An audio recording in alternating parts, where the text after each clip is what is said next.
Hello ladies and gentlemen, and welcome back to another video in this series where I go over characters and dinosaurs from the Jurassic universe and discuss their entire story from the franchise. So if you're excited for the latest installment of this series, be sure to press that like button should you find yourself enjoying the video at any given moment. The Jurassic franchise has had a fair few of incredible stories and characters throughout its time, and I am sure that we'll be getting to meet and learn the stories of some more characters as the franchise continues to expand after Jurassic World Dominion.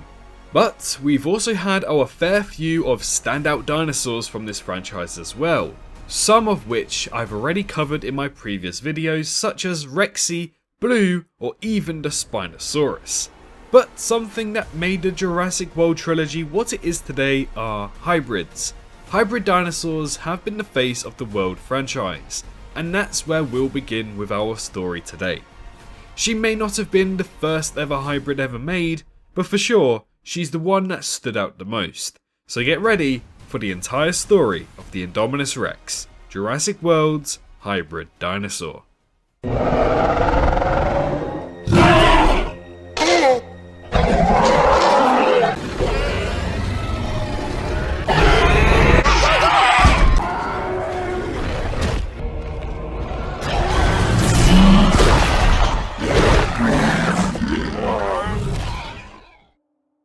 The Indominus Rex was a mighty dinosaur that ultimately caused the downfall of Jurassic World after its 10th anniversary since it opened back in 2005. With the chaos she caused across the island, she was ultimately one of the reasons why hybrid dinosaurs were looked down upon. However, that didn't stop Dr. Wu creating another hybrid 2 years later in 2017, which became the Indoraptor that we see in 2018's Fallen Kingdom. Nicknamed Indy and or Darcy by the fans, the Indominus Rex kickstarted the resurgence of Jurassic movies for the first time in 14 years, and what a way to make an entrance. We learn about the new science that Jurassic has taken in being able to create hybrid dinosaurs and showing them off to the public, teaching us how the universe progressed after the events of the original Jurassic Park trilogy.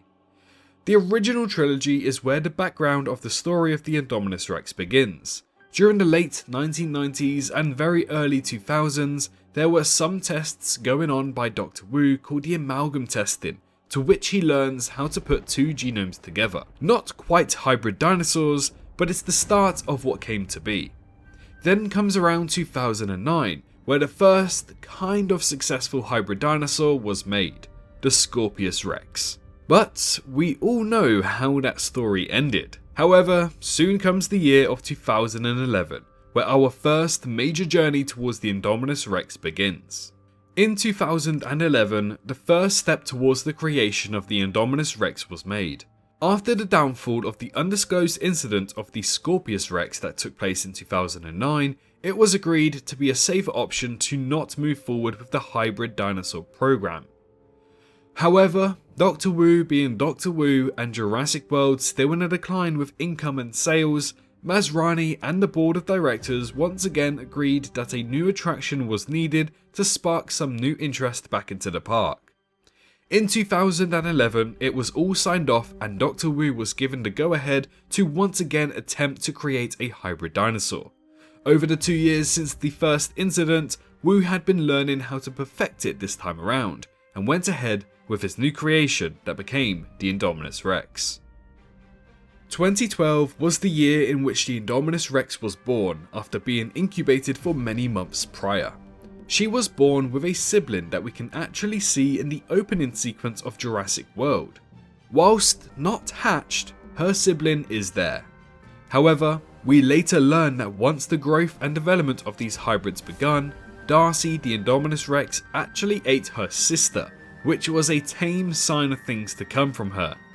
The Indominus Rex was spliced with multiple dinosaurs' DNA, and wasn't just a combination of Velociraptor and Tyrannosaurus. Whilst those two species were more dominant in her genome, Giganotosaurus DNA was heavily used in her sequence for her size and structure, whereas the Therizinosaurus DNA was used to design her claws. Other species such as Carnotaurus DNA and other abelisaurids were also used to stunt her growth ever so slightly and change her design overall. But it didn't stop there.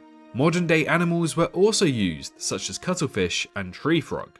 Due to the accelerated growth genes that were put into every dinosaur that was created for Jurassic World, the Indominus grew at an exceptionally fast rate throughout infancy. However, she was stated to not be fully grown in 2015, after 3 years of living, meaning that this gene might have worn off.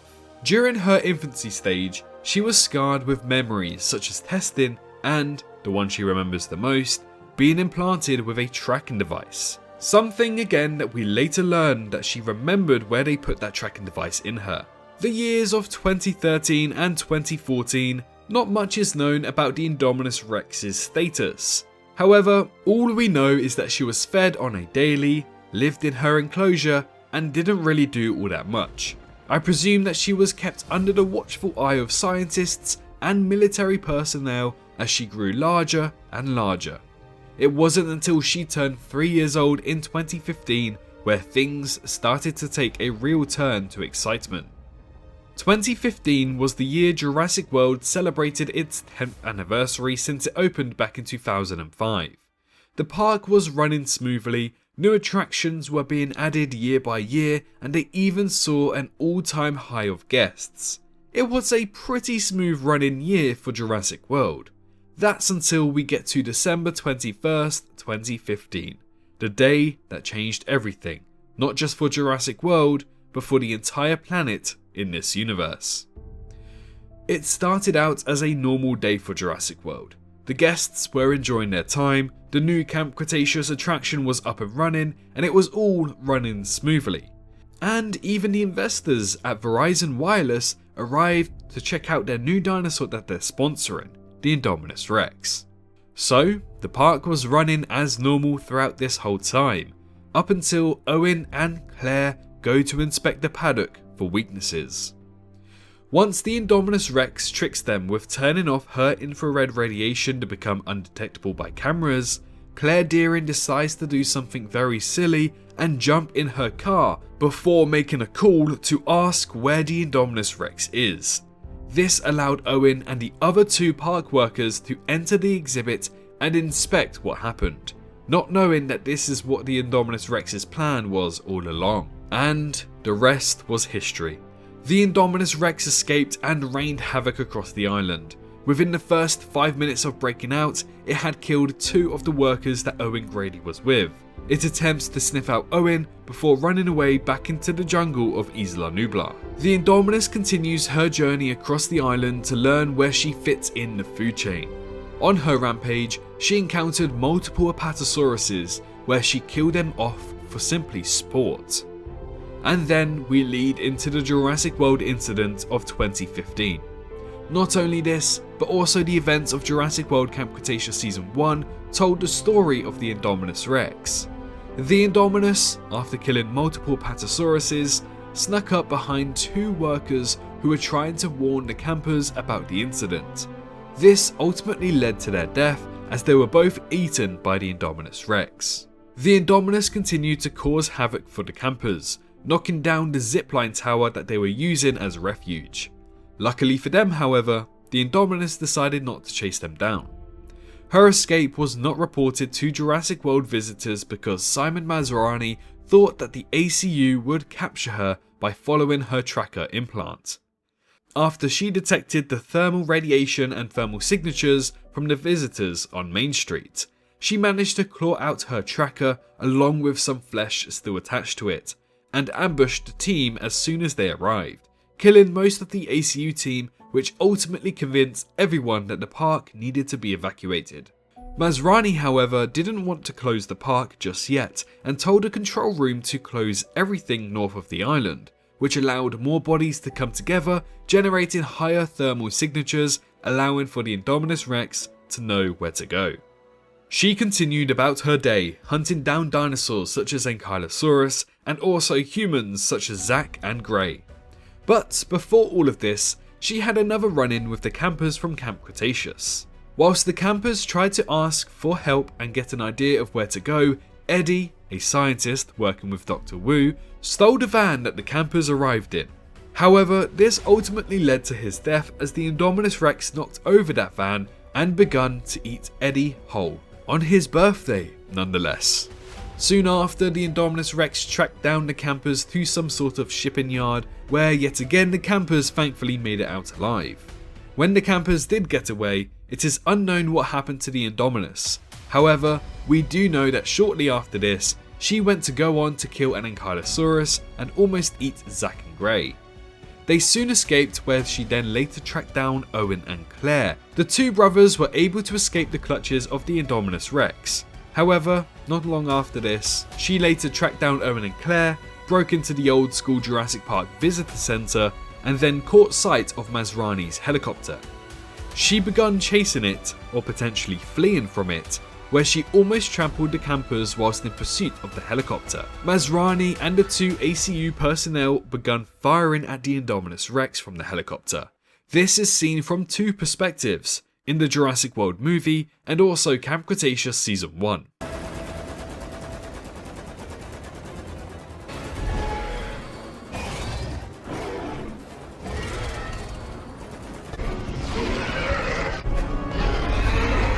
We can see that the Indominus Rex breaks into the aviary, allowing flying reptiles to be free across the land, and sadly caused the crash of Masrani's helicopter, killing everyone inside, including Simon Masrani. The flying reptiles would proceed to attack the guests on Main Street as the Indominus would go further into the restricted zone. Later that night, the Velociraptor pack and the ACU team, as well as Owen Grady and Barry Simbene, were able to track the Indominus down. However, she stood her ground against the raptors and instead became their alpha after communicating with them, making them turn on the humans. She's then shot with an RPG and then disperses into the forest. Nothing is known of her whereabouts until she's next seen on Main Street, where the Jurassic World final battle commences, as she fights a valiant battle to only be caught off guard by a Mosasaurus and eaten whole in the lagoon, marking the end of her life, but not the end of her story. As we know, the campers never made it off the island, and in Season 2 of Camp Cretaceous, they returned back to Main Street. When doing so, they realise that they don't have to worry about the Indominus Rex anymore, after they discover some remains of it floating at the surface of the lagoon, suggesting that the Indominus Rex was ripped to shreds when she was pulled into the water. This then moves us into 2016, where her next appearance was during the opening sequence of 2018's Fallen Kingdom. Her fossilised DNA was retrieved as Dr. Wu and the rest of his team of mercenaries returned back to Isla Nublar 6 months after the fall of Jurassic World. They cut off a bit of the rib bone of the Indominus Rex and sent it to the surface to be used in the creation of the Indoraptor later on throughout the movie. This all takes place in June of 2016, with the Indoraptor being born in 2017, and then soon after, the events of Fallen Kingdom, which occur in 2018. The legacy and the traumatic experience of the Indominus Rex reigned on for so many people. Yasmina would struggle from her PTSD with the dreams of the Indominus Rex she had in Season 4. Eli Mills would explain to Claire how she profited off the Indominus Rex and exploited it for money in 2018's Fallen Kingdom, and there were also some news reports in Fallen Kingdom referring to the Jurassic World incident.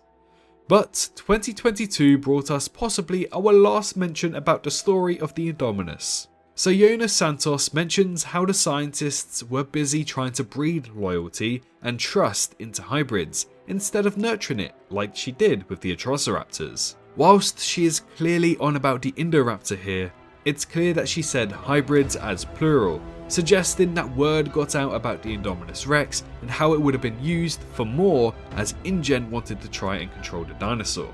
Not to mention that the final battle of Jurassic World Dominion included 3 of the main dinosaurs that were used in the Indominus Rex's genome: Therizinosaurus, Giganotosaurus and Tyrannosaurus Rex. After this, we don't know any more about the Indominus Rex. I am sure that eventually, as the franchise continues to thrive onwards, we'll learn more about this hybrid dinosaur and what came to be because of it. Maybe even some stories from people who were there on that historic day in 2015. But for now, as of December 2022, this is everything that we know of the story of the Indominus Rex. Thank you all so much for watching today's video. If you by chance happen to have enjoyed today's video, be sure to press that like button and be sure to also subscribe to the channel for more interesting news and content coming from the Jurassic franchise. Did you like the Indominus Rex? If so, let me know in the comments what your favourite scene was from this hybrid dinosaur. But in the meantime, and most importantly, I hope you're all staying safe out there, and I'll see you all in the next one. Bye bye. Hello, hi, you. Did you enjoy the video? Just a little reminder to press that like button and also subscribe. I just want to thank my Patreons for this month on screen right here, as giving me that little extra support really does go a long way. But anyways, I hope you guys have an amazing rest of your day.